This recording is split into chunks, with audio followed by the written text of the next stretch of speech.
문재인 대통령이 이명박 전 대통령과 김경수 전 경남지사 등을 사면하지 않기로 가닥을 잡은 걸로 전해졌습니다. 사면에 대한 부정적인 여론과 정치적 부담을 고려한 것으로 보입니다. 엄지인 기자입니다. 임기 마지막 특별 사면의 기준으로 문재인 대통령은 사법 정의와 여론을 강조해왔습니다. 국민들의 지지 또는 공감대 여부가 여전히 우리가 따라야 할 판단 기준이라고 생각합니다. 국민청원 답변을 통해 이명박 전 대통령 사면에 찬성하는 사람도 많다고 언급하면서 국민 통합을 명분으로 사면을 결심할 수 있다는 관측이 청와대 안팎에서 제기됐지만 문 대통령은 결국 사면권을 행사하지 않기로 가닥을 잡은 것으로 전해졌습니다. 청와대 고위 관계자는 법무부 심사 등의 절차를 고려하면 현 상태에서 사면은 물리적으로 어렵다고 전했습니다.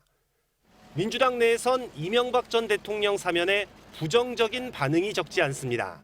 헌법적 권한이긴 하지만 이명박 사면에 대해서는 상당한 국민적 반발이 있지 않을까 이렇게 생각합니다. 국민의힘은 김경수 전 경남지사가 동시 사면 대상으로 거론되는 걸 비판하고 있습니다. 사면이 편의점에서 물건 사듯이 1+1, 2+1도 아니고 이것을 정치적 흥정의 대상으로 생각하는 순간 저는 비난의 여지가 많다고 생각합니다. 결국 문 대통령은 누구를 사면하든 국민적 공감대가 충분하지 않은 상황에서 정치적 부담만 질 수 있다는 판단을 한 걸로 보입니다. 부패 경제범죄에 대한 사면을 최소화한다는 방침에 따라 이재용 삼성전자 부회장에 대한 사면도 하지 않을 것으로 알려졌습니다. 이에 따라 이명박 전 대통령의 사면 여부는 다음 대통령의 선택으로 넘겨졌습니다. 윤석열 당선인은 후보 시절부터 이 전 대통령 사면을 공약해왔습니다. MBC 뉴스 엄지인입니다. 윤석열 정부 1기 내각에 대한 인사청문회가 어제에 이어 오늘도 진행됩니다. 어제 민주당의 공세에 한덕수 국무총리 후보자는 적극 반박했습니다. 오늘은 한덕수 국무총리 후보자와 정호영 보건복지부 장관 후보자 등에 대한 청문회가 열립니다. 이기주 기자입니다. 청문회는 시작부터 한덕수 후보자가 김앤장에서 받은 고액 자문료에 초점이 맞춰졌습니다. 5억 가까운 급여가 많다라고 하는 국민적 정서 때문에 지금 문제가 있는 거거든요. 이게 다 전관 특혜를 바라고 준 돈 아니냐, 얼굴 마담한 것 아니냐는 말까지 나오자 한 후보자도 발끈했습니다. 후보자 같은 분을 얼굴 마담을 내세워서 이윤축에 활용한 겁니다. 얼굴 마담이라는 거는 원래 얼굴만 있지 손발이 없는 사람을 얘기하는 거 아닌가요? 한 후보자는 봉급이 높은 수준인 건 맞다. 송구스럽다면서도 전관 특혜 의혹은 조목조목 반박했습니다. 제 자신 행동이 그러한 개인적인 특정 케이스에 관여가 됐거나 이런 것들이 한 건도 없었기 때문에 공무원들한테 단 한 건도 전화를 하거나 부탁을 한 바가 없기 때문에 한국 정부와 론스타 간 소송에 제출된 한덕수 후보자의 진술을 놓고도 설전이 오갔습니다. 론스타 측 답변서를 보면 한 후보자가 한국 사회는 외국 자본에 대한 부정적인 정서가 너무 강하다. 국회와 국민, 언론 매체들이 모두 외국 자본에 대해 지나치게 국수주의적인 것은 문제가 있다고 언급한 대목이 문제가 됐습니다. 경악을 금치 못했는데 우리 국민들의 외국 자본에 대한 어떤 감정에 대해서 이렇게 왜곡하고 폄하하는 것을 론스타는 제가 그렇게 얘기한 일부분의 얘기를 전체 국민이 그렇게 생각한다고 몰아간 겁니다. 국민의힘 의원들은 한 후보자가 민주당 정권에서도 국무총리를 역임했다는 점을 강조하며 엄호에 나섰습니다. 문제가 됐었다면 그때 청문회에서 문제가 됐어야 되고 지금 또 다시 문제를 삼는 것은 저는 일사부재리다. 민주당과 정의당은 한 후보자의 김앤장 활동 내역과 배우자의 미술품 판매 내역에 대해 추가 자료를 요구하고 있어 오늘로 예정된 이틀째 인사청문회에서도 치열한 공방이 예상됩니다.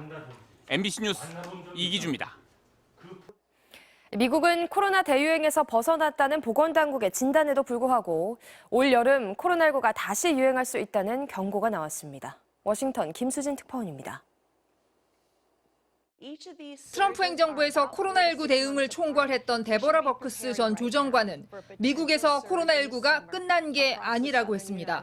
버크스 조정관은 남부 지역은 올 여름에 북부 지역은 올 겨울에 코로나19가 재유행할 수 있다고 분석했습니다.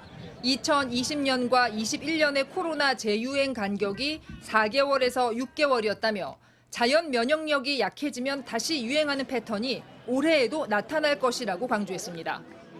Natural immunity wanes enough in the general population after 4 to 6 months that a significant surge is going to occur again. 앞서 미국 정부의 전염병 권위자인 앤서니 파우치 소장은 미국은 코로나 대유행의 단계에서 벗어났다고 진단했습니다. 마스크 착용도 권고할 뿐 개인의 자율에 맡기고 있습니다.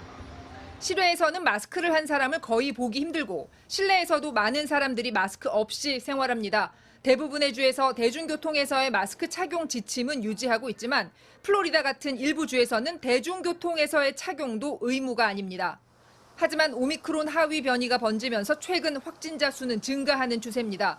지난달 29일 기준 하루 평균 확진자는 5만 6천 명으로 12일 3만 900명을 기록한 이후 매일 증가하고 있습니다. 워싱턴에서 MBC 뉴스 김수진입니다. 오늘 아침 공기도 꽤 서늘합니다. 전국 대부분 지역이 10도 아래를 밑돌고 있는데요. 한낮에는 서울이 20도, 경주 24도까지 오르면서 따뜻해지겠습니다. 낮과 밤의 기온 차이에 주의하셔야겠습니다.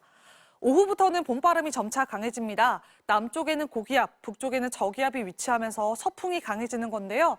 특히 영동 지역에는 강풍 예비특보가 내려진 가운데 산지로는 시속 90km 이상의 돌풍이 몰아치겠습니다. 여기에 대기도 점차 메말라갈 것으로 보이는데요. 불씨 관리는 물론 시설물 관리도 잘하셔야겠습니다. 어제 소나기가 내렸던 경북 지역을 중심으로 짙은 안개가 끼어 있습니다. 차간거리 넉넉히 두셔야겠습니다. 오늘 전국이 대체로 맑게 드러나겠고요. 공기질도 깨끗하겠습니다. 현재 기온 보시겠습니다. 서울이 9.7도, 원주 7도, 대전 7.1도를 가리키고 있고요. 한낮 기온은 대전이 22도, 원주 21도, 대구 24도 안팎까지 예상됩니다.